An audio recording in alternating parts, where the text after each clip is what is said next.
नमस्कार विद्यार्थियों, आज के इस शिक्षण सत्र में आप सभी का स्वागत है। हम जिस विषय को पढ़ने जा रहे हैं वह है शैक्षिक मनोविज्ञान। वर्तमान समय में शिक्षा का उद्देश्य केवल ज्ञान देना नहीं, बल्कि बालक के सर्वांगीण विकास को सुनिश्चित करना है। इसलिए एक शिक्षक के लिए आवश्यक हो जाता है कि वह बालक के मस्तिष्क, व्यवहार, भावनाओं और सीखने की प्रक्रिया को गहराई से समझे। आज की कक्षा में हम जानेंगे कि मनोविज्ञान किस प्रकार शिक्षण को प्रभावी बनाता है, कैसे यह हमें प्रत्येक विद्यार्थी की सोच, भावना और व्यवहार को समझने में मदद करता है और किस तरह यह रीट परीक्षा के साथ साथ आपके भविष्य के शिक्षण जीवन में भी उपयोगी है। तो आइए शुरू करते हैं मनोविज्ञान शिक्षा की आत्मा विषय की हमारी है रोचक यात्रा। आइए शुरू करते हैं। अब हम बिंदुवार तरीके से मनोविज्ञान की भूमिका को समझेंगे, यानी हम पॉइंट टू पॉइंट यानी कि वन लाइनर में साइकोलॉजी को पढ़ेंगे, जिससे कि आपका टाइम भी ज़्यादा ख़राब ना हो, क्योंकि अब इतना टाइम नहीं बचा है कि हम बहुत विस्तार से पढ़ें और एक सरल सटीक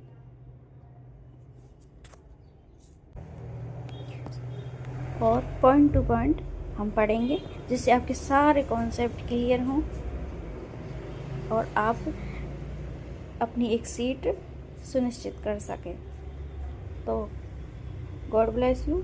आइए आगे बढ़ते हैं। तो आज हम शुरुआत कर रहे हैं मनोविज्ञान के अर्थ, क्षेत्र और कार्य से।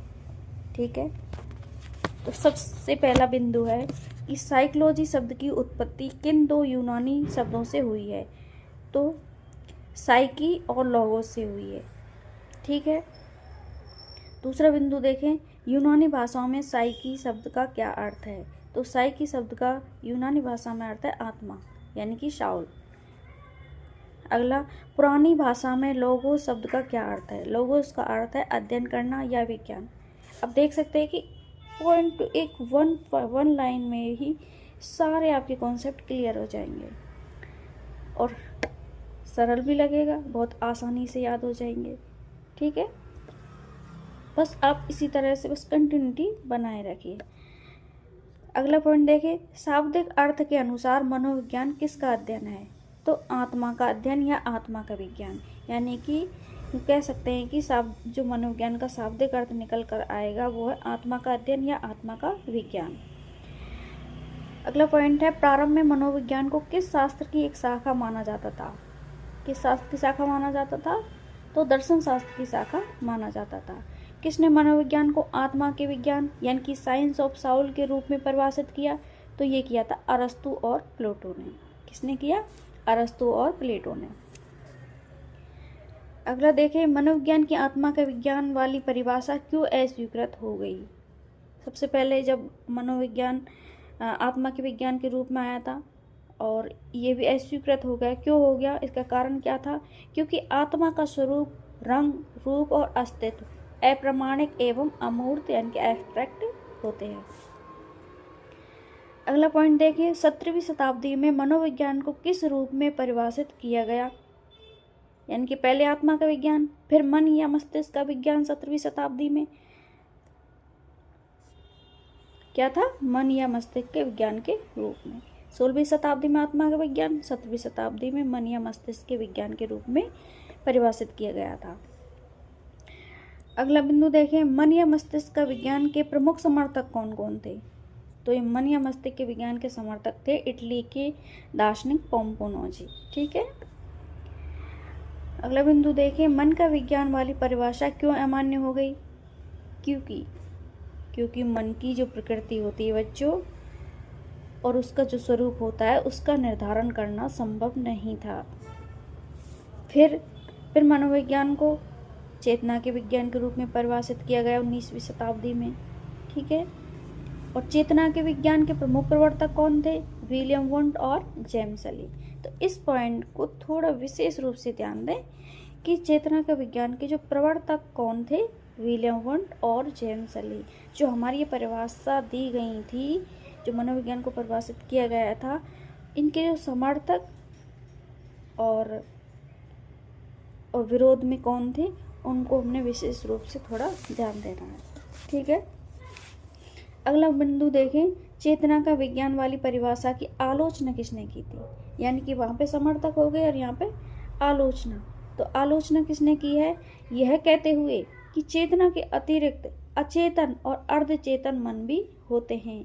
तो ये कहा था बच्चों सिगमंड फ्रायड ने। किसने कहा था? सिगमंड फ्रायड ने।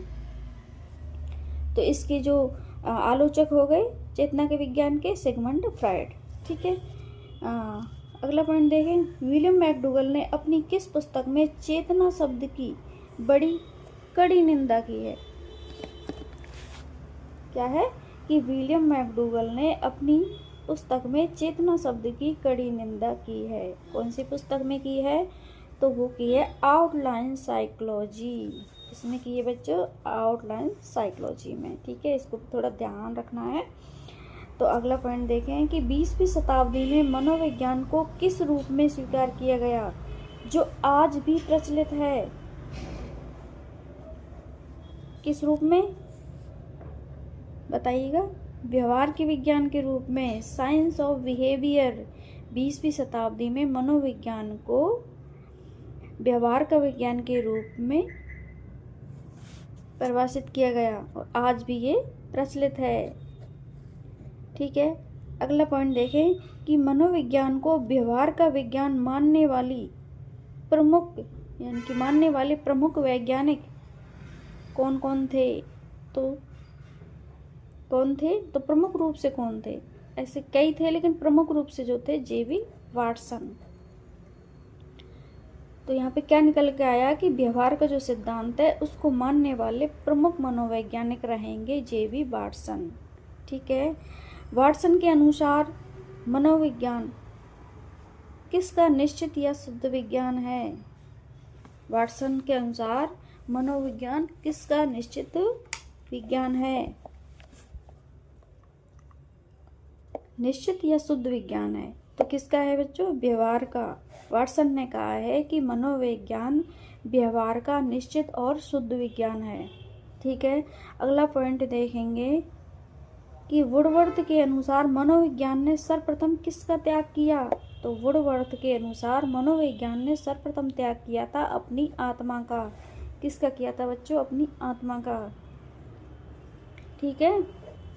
और वुडवर्थ के अनुसार आत्मा के त्याग के बाद मनोविज्ञान ने किसका त्याग किया? अपने मन का। और मन के त्याग के बाद मनोविज्ञान ने किसका त्याग किया? अपनी चेतना का। तो इन तीनों पॉइंट से बच्चों क्या चीज निकल के आती है कि वुडवर्थ ने कहा है कि सर्वप्रथम पहले मनोविज्ञान ने अपनी आत्मा को त्यागा, फिर अपने मन का त्याग किया और वर्तमान में व्यवहार के और मन के बाद चेतना का भी त्याग किया। इसका किया? चेतना का त्याग, यानी आत्मा का त्याग किया, मन का त्याग किया, चेतना का त्याग किया और वर्तमान में व्यवहार की विधि को स्वीकार करता है। तो ये वुडवर्थ की एक परिभाषा निकल कर आती है। और अगले पॉइंट में उन्होंने कहा भी है कि वुडवर्थ के अनुसार वर्तमान में मनोविज्ञान किस विधि को स्वीकार करता है? तो वह व्यवहार की विधि को स्वीकार करता है। ठीक है। तो ये जो 3-4 ये पॉइंट हैं इनमें वुडवर्थ की एक परिभाषा निकल कर आती है। इसको आपको विशेष रूप से ध्यान रखना है। ठीक है। अगला पॉइंट है कि शिक्षा यानी कि एजुकेशन शब्द की उत्पत्ति लैटिन भाषा के किस शब्द से मानी जाती है? तो एडुकेटम से मानी जाती है। ठीक है। और जो लैटिन शब्द एडुकेटम है इसका क्या अर्थ है? तो इसका अर्थ रहेगा शिक्षित करना या प्रशिक्षित करना, अर्थात टू ट्रेन और टू एजुकेट। ठीक है। अगला पॉइंट देखेंगे कि महात्मा गांधी के अनुसार शिक्षा से क्या अभिप्राय है? महात्मा गांधी ने शिक्षा की क्या परिभाषा दी थी? कि महात्मा गांधी ने शिक्षा के बारे में कहा था कि बालक और मनुष्य के शरीर, मन तथा आत्मा के सर्वांगीण एवं सर्वोत्कृष्ट विकास से है। महात्मा गांधी ने कहा बच्चों की शिक्षा का अभिप्राय है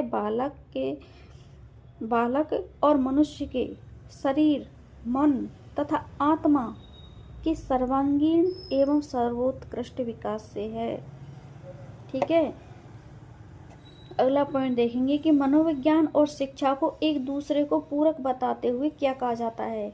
यानी कि मनोविज्ञान और शिक्षा, इनको एक दूसरे का पूरक कहा जाता है। और इसके संदर्भ में क्या कहा जाता है कि ये एक सिक्के के दो पहलू हैं, two sides of the same coin. ठीक है, तो ये बच्चों, ये हमारी आज की क्लास के मनोविज्ञान के क्षेत्र, अर्थ और कार्यों से संबंधित कुछ महत्वपूर्ण पॉइंट थे जो आपके लिए बहुत काम के रहेंगे, और इनको आप बस रट लें।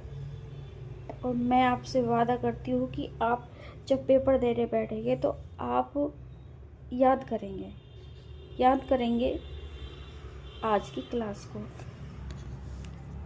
और बस मैं आपसे यही उम्मीद रखती हूँ कि आप चैनल पर कंटिन्यूटी बनाए रखें, और डे बाय डे आपको एक अच्छा बेहतर आपको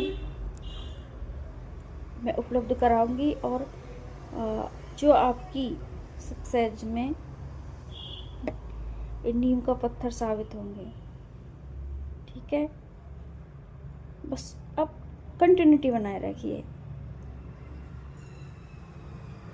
ठीक है, तो बेस्ट ऑफ लक, और बने रहिए चैनल पर, और हमारा मनोबल बढ़ाते रहिए, जैसे हम आपको अच्छे से अच्छा और बेहतर मैटर उपलब्ध करवा सकें, जो आपकी सक्सेस में बेहतर साबित होगा और सफलता को अवश्य ही सुनिश्चित करेगा। थैंक यू, जय हिंद, मिलते हैं अगली क्लास में। Thank you.